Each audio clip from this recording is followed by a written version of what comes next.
All right, it's time to talk about the legacy of the 9/11 attacks. Now, yesterday on 9/11, I published a video. It wasn't about 9/11 at all. It was about the reordering of the global financial system around Russia and China and the BRICS nations and the collapse of the U.S. dollar, the euro, and the British sterling. But one of our viewers left an interesting comment on that video. Here was the comment. Why no mention of 9/11? He said. Okay. Well, what was the person looking for? Does this person every year on 9/11 hang out on the internet and look for people who are not talking about 9/11 and then remind them why they should be talking about 9/11? Hey, it's 9/11. Why are you talking about anything other than 9/11? For instance, do they honor 9/11 by watching YouTube videos? And if that video doesn't mention 9/11, they call them out like, hey, Mr. Beast, I'm watching your video about eating the world's largest slice of pizza on 9/11, but you didn't mention anything about the Twin Towers. How can you possibly eat pizza on this day without talking about the 9/11 attacks?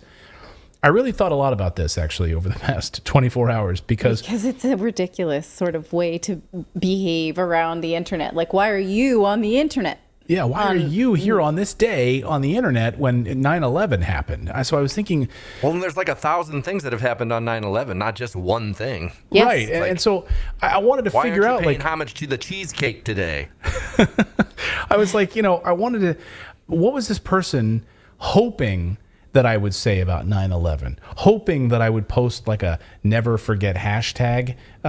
Was that person hoping I would publish a video when I talked about the innocent people killed in the Twin Towers or Flight 93 in Pennsylvania or the Pentagon? 9/11 is also an important date for the country of Chile, right? Chile, it's the date when the CIA started a coup and installed a violent dictator named Pinochet to overthrow the Allende government because the U.S. didn't like Allende, right? Pinochet killed thousands of people, helped by the CIA. That happened on 9/11. Should I have done a video about that on 9/11? Maybe that was what he was talking about. What about December 7th? When December 7th rolls around, should I do a video on Pearl Harbor? December 7th's my dad's birthday. Is it okay to wish him a happy birthday, or should I It's my birthday too. No, Oh. no It's not. birthdays. It's only It's Pearl I Harbor don't Day. celebrate. I don't celebrate though. You're not allowed. I'm It's absolutely only Pearl solemn Harbor. the entire day. Okay. Only Pearl You wear Harbor. black all day because it's Pearl Harbor, and so All you can't day. do anything else. Again, I don't know what this person was hoping for, but it raises a really important question. And I don't want to mean to call this person out, but I did. But to me, it's also an impetus for us to talk about our social contract around the 9/11 attacks. What are we allowed to say about 9/11? What are we allowed to think about the 9/11 attacks? What does the mainstream media want us to remember about the 9/11 attacks? So let's go there. Oh boy. When we see President Biden yesterday laying a wreath at the cemetery on 9/11, what exactly are we honoring? He walks up and he's now, okay, we're going to give you wait for the lady to point you over to the wreath. Okay, can I go? Can I go? Can I go? And she gives him the go ahead and go ahead. Now you can go. Now you can go. So now he goes and he massages the wreath. Okay, which is odd. Okay, like why are you massaging the wreath? Right? At least he didn't sniff it. Okay. And that at least would make more sense. It's a pine wreath, right? And then, okay, he puts his hand up to it. I get that. All right. Okay. So when we see President Biden laying the wreath, like what exactly are we honoring there? Americans typically like sanitized versions of history. It makes it easier to swallow, easier to explain to a third grade class. The U.S. government and now the Biden administration would like for you to think of the attacks this way. You're not supposed to talk about all of the other stuff around the 9/11 attacks. A group of freedom. So here's what you're supposed to think of, right? If you're in third grade or fourth grade, this is how they will teach it to you. A group of freedom-hating al-Qaeda terrorists led by Osama bin Laden wanted to attack our freedom-loving lives. They hated our freedoms. That's why they attacked us. Here's President Bush. They hate our freedoms, our freedom of religion, our freedom of speech, our freedom to vote and assemble and disagree with each other. So they hijacked some airplanes. They wrought terror on America in the greatest attack on U.S. soil since Pearl Harbor. Nearly 3,000 Americans lost their lives that day, but everyone loves a big comeback story. I can hear you!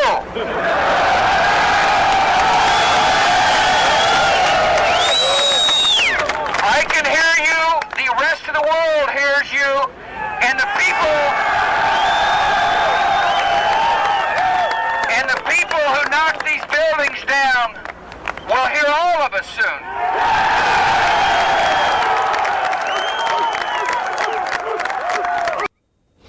So we launched a military attack to stop the evildoers, as President Bush called them. And we finally killed the ringleader, Osama bin Laden. Tonight, I can report to the American people and to the world that the United States has conducted an operation that killed Osama bin Laden, the leader of al-Qaeda. And that's about it. End of story, right? We're not allowed to talk about anything else. That's what the Americans and Western governments are supposed to think of. End of story. No more discussion about it. Just go about your barbecues and go about back to school and, don't think about anything more than this. So when a YouTube commenter then leaves a comment and says, why nothing on 9/11? Why, interesting. Why didn't you cover anything on 9/11 on 9/11? That's really what he's asking for, right? Just to do that, just to do the sanitized version of that. But the truth is much harder to swallow, and it's not what you're allowed to talk about in friendly circles or pleasant company. You'll be kicked out of the barbecue if you bring it up. Bring up anything else at your friend's dinner party, and you'll never be invited back. We can't talk about how the Western governments used 9/11 and used the 9/11 attacks as a hammer to launch a never-ending war on terror, endless wars. It's almost like they had it all planned. Just like 1 week after the attacks, President Bush had all of this rhetoric ready to go at this joint session of Congress. Watch. Our enemy is a radical network of terrorists and every government that supports them. Begins with al-Qaeda, but it does not end there.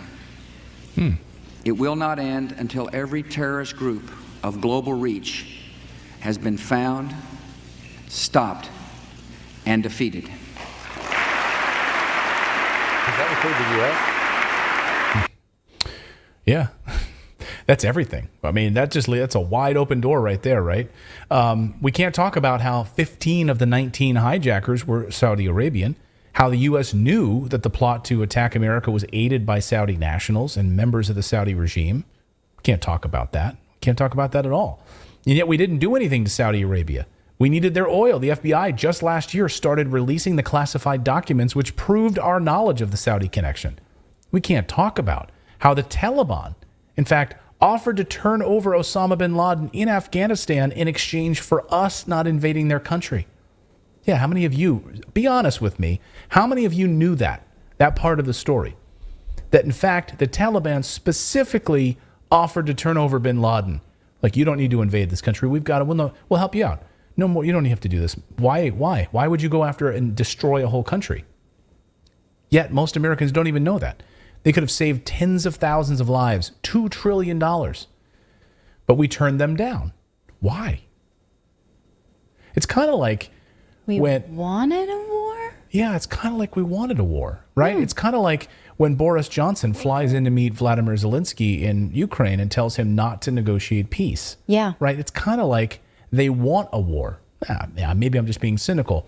You know the answer, though, right? You already know the answer to this. We can't talk about why the United States and Britain manufactured a connection to Iraq, a fake connection to Iraq, so that we could invade and then topple Saddam Hussein under the guise of a global war on terrorism. We killed more than 1 million people in Iraq, hundreds of thousands of innocent people. George Galloway says it best. Killed a million people in Iraq. That is a separate... You killed 1 million people in Iraq. It's incredible that you have the brass neck to be sitting here now urging another Iraq war. George, after if what I you've was still already in done. Parliament... Yeah.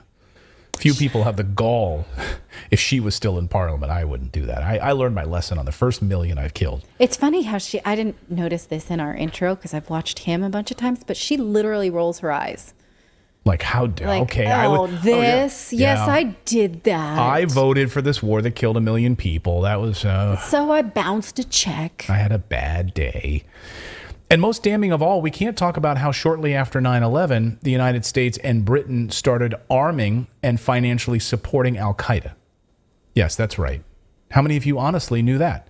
In country after country, the United States started using al-Qaeda to attack governments that it didn't like. In Syria, for instance, as journalist Kevork Almasian, friend of our show, had to say, the crazy part about 9/11 is that the U.S. decided 10 years later to support the same terror group, Al-Qaeda, that the United States claims it has attacked the Twin Towers. The CIA covert operation in supporting of Al-Qaeda has led to the killing of 500,000 people in Syria. Never forget 9/11. We can't talk about that. You'd be kicked out of your dinner parties if you do.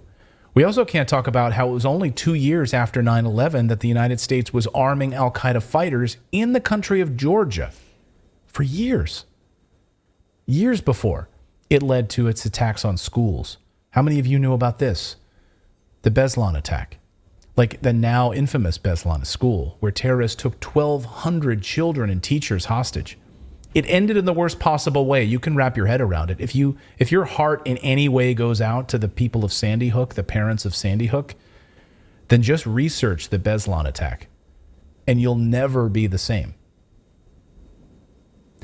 Here's U.S. Marine Justin Merrill, who was involved in this, tweeted this just yesterday. Justin, friend of the show, said less than 2 years after 9/11, I was sending gear to Pankesi Gorge, Georgia, to help Marines arm and train you-know-who at Al-Qaeda camp before these freedom fighters then went and attacked Beslan. That was my wake-up call. It sounds so crazy that I never talked about it until lately. We can't talk about any of that in polite company, or you'll never be invited back to your dinner parties because it's too inconvenient. We can't talk about how the Biden administration just labeled political opponents as the next war on terror. Yes. Here's the Department of Homeland Security yesterday on 9/11. This is Secretary Mayorkas. When 9/11 occurred in those years, we were very focused on the foreign terrorist, the individual who sought to do us severe harm, to enter the United States and do us harm.